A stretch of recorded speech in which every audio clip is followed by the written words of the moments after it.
दोस्तों सुबह मम्मी ने ये नहाने से पहले भिंडी की गुड़ाई कर दी आज। ये भिंडियाँ दिखाई दे रही होंगी, ये छोटी छोटी भिंडियाँ। पर इस वक्त ना सब्जी उगाना बड़ा मुश्किल होता है। इस वक्त वो सरवाइव नहीं कम कर पाती है क्योंकि कीड़ा बहुत लगता है। बारिश नहीं होती ना तो कीड़ा बहुत लगता है, स्प्रे करनी पड़ती है। हम स्प्रे करते नहीं है, कोशिश करते हैं, बार बार बीज लगाते हैं, 10 में से 5 बचते हैं, 5 सड़ जाते हैं, कीड़े खा जाते हैं। दोस्तों ये देखिए टमाटर, ये टमाटर हमारे तैयार हैं। ये देखिए जी कितना फल पड़ा है। देखिए हम बंद गोभी अभी हमने बचा के रखा है, गुड़ाई करेंगे इसको। मैंने एक बार गुड़ाई कर दिया हुआ है, लेकिन ये सूख गई थी। पानी यहाँ पे लगाया है, अब पानी लगाने के बाद ठीक है, इसका मॉइस्चर ठीक है। मेरा काम है गुड़ाई करना, फैसला मम्मी करती है कि कहाँ पे क्या लगाना है, वही बीज लगाते हैं। आप यकीन नहीं मानेंगे, 70 साल उम्र हो गई है माँ की, लेकिन वो बैठ नहीं सकते। कहते हैं अभी उनको घुटनों में बहुत तकलीफ थी पिछले 20 साल से।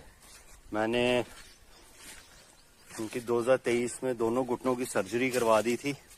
घुटने जो है नी रिप्लेसमेंट की वो करवा दिए थे, नी रिप्लेसमेंट। तो अब ठीक है, आए बंद है। कारण उसका मैंने जो अभी तक देखा वो यही है, ओवरवेट होना। ओवरवेट होने से अब किसी की कैपेसिटी है ना, अब शरीर की कैपेसिटी है कि वो कुदरत ने इस तरह बनाया है कि आपका एज के हिसाब से उतना ही वेट उठा सकते हो। अब घुटने ने जिसने पिछले 20-30 साल से ओवरवेट उठा के वो थकेंगे ही, तो घुटनों में दर्द होनी। और फिर हमारे में एक कल्चर है, यहाँ पे व्रत बड़े रखते हैं, खासकर फीमेल हफ्ते में 3 तो व्रत रख लेते हैं। ये व्रत रखने वाला सिस्टम है। और फिर खाना कुछ नहीं, सिर्फ चाय पे। और चाय इतनी एसिडिक होती है, सबसे पहला जो इसका असर होता है वो हड्डियों और दांतों पे होता है। सुनने वाले अगर बड़े गौर से सुनेंगे तो इस बात को याद रखना, आप गौर करना, उन लोगों को एनालाइज करना जिनके दांत झड़ते हैं या घुटनों में, वो चाय बहुत ज्यादा पीते होंगे, चाय। और अब देखिए कुछ शरीर होते हैं ऐसे, वो एलर्जिक होते हैं ना किसी चीज को लेकर। कईयों को चाय पे जल्दी असर होता है, कईयों पे लेट असर होता है चाय का। पहले उनसे हिला नहीं आता, आए आए आए करते रहते थे, लेकिन अब जब से घुटनों की थोड़ी सर्जरी करवाई है, और यकीन नहीं मानेंगे, लोग इतने पैसे खर्च करते हैं ना, और इतने महंगे महंगे डॉक्टरों के पास जाते हैं। मैंने लोकल जम्मू में ही करवाया। डॉक्टर यहाँ कन्ना पादा जी थे, हालांकि वो मेरे से यंग थे, उनको एक्सपीरियंस था।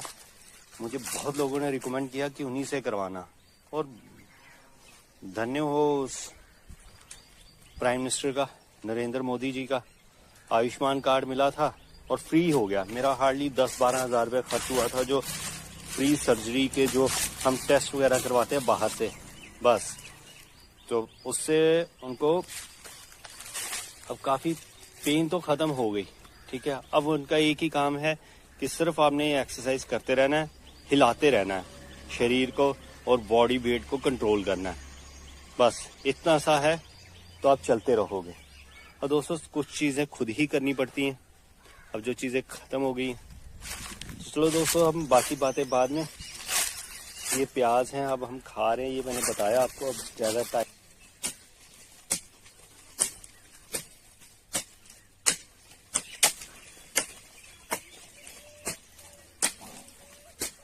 जगह में आप पत्ते देख रहे होंगे, ये आम के पत्ते हैं सारे, ठीक है।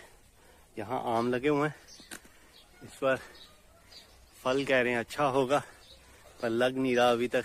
तूफान चले हैं 2 तो ये झड़ गया, ऐसा है नहीं जैसा होना चाहिए। तो दोस्तों ये हैं पत्ते, ये पत्ते जो झड़ते हैं ना, ये सारे ना खाद का काम करते हैं, यूरिया का। अब मैं इसकी गुड़ाई कर रहा हूँ, पर इसको एक दिन ना ऐसे ही रखूंगा, 1 दिन 2 दिन। एक तो हवा लगेगी, साथ में नाइट्रोजन जो सिर्फ और सिर्फ इस एटमॉस्फेयर में होती है, वो यहाँ पे इसके साथ अच्छी तरह मिक्स हो जाएगी। तो जिसको मैं कहता हूँ ना ऑर्गेनिक, ये जो ढेर लगा है ऑर्गेनिक, ये है क्या ऑर्गेनिक? इसमें कार्बन है जिससे यूरिया, नाइट्रोजन और डीएपी मिलेगा आपको, जिसको आप पोटाश कहते हो। ये सिर्फ इन्हीं चीजों से मिलता है। लेकिन अब लोगों ने क्या कर दिया, और वो केमिकल वेस्ट जो फर्टिलाइजर है वो ले रहे हैं, वही इस्तेमाल कर रहे हैं और एक्सेस में कर रहे हैं। बहुत तेजी के साथ उगेगा यहाँ पे। फिर यहाँ पे सांप सूप घूमने का डर रहेगा। अब ये एक बार गुड़ाई कर दी, एक बार लगा दी है ना फसल, तो इसके बाद क्या होगा, अब इसके बाद फिर से हमें ये मौका मिलेगा बरसात के बाद इसको गुड़ाई करने का। देखिए अप्रैल चल रहा है, अप्रैल बीत जाएगा इसी में लगाने में, मई में, जून में यहाँ सारी सब्जी होगी। जून जुलाई 15 के 10 जुलाई से बारिश शुरू होती है। फिर घास बहुत ज्यादा होता है, फिर कोई फायदा नहीं है, ना सब्जी होती है क्योंकि सड़ जाती है, पानी खड़ा होता है जमीन में।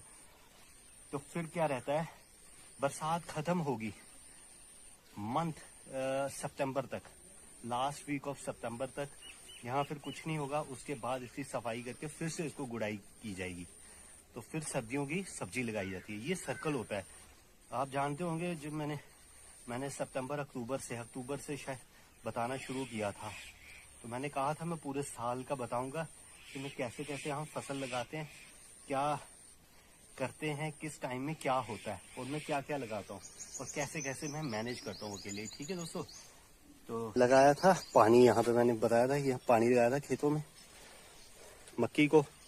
तो अब यहाँ पे ना हमने ये देखिए, अब यहाँ ये येलो होगी। अब ये 2-4 दिन में ना यहाँ पे ना इसकी रंगत निकल आएगी बाहर। ये बिल्कुल अभी येलो है, थोड़ा थोड़ा अभी ये ग्रीन होना शुरू हो जाएगा। तो फिर यहाँ पे खाद डालेंगे, इसको अब यूरिया डालना पड़ेगा, ये ऐसे बढ़ेगी नहीं। यूरिया डलेगा तो ये फिर दौड़ेगा, फिर इसकी शक्ल कुछ और होगी। ठीक है दोस्तों, ठीक है, आज इतना ही। नेक्स्ट वीडियो तक वेट करिए। पीछे वाले वीडियो को आप एज ए कंटिन्यूटी देख सकते हो। मुझे सिर्फ छुट्टी वाले दिन टाइम मिलता है ये सब करने का। दोस्तों अब मुझे कुछ लोग बता रहे हैं, कुछ बताते हैं कि आगे आप ये सब जो है बीच में जो दिखाई देता है उसको कैसे मैनेज करते हो। मुझे किसी ने पूछा कि एलोवेरा यूज कैसे निकालते हो, आप एलोवेरा कैसे इस्तेमाल करते हो, तो उसके बारे में बताऊंगा मैं आपको। ठीक है दोस्तों, watch this video, please like the video. God bless you.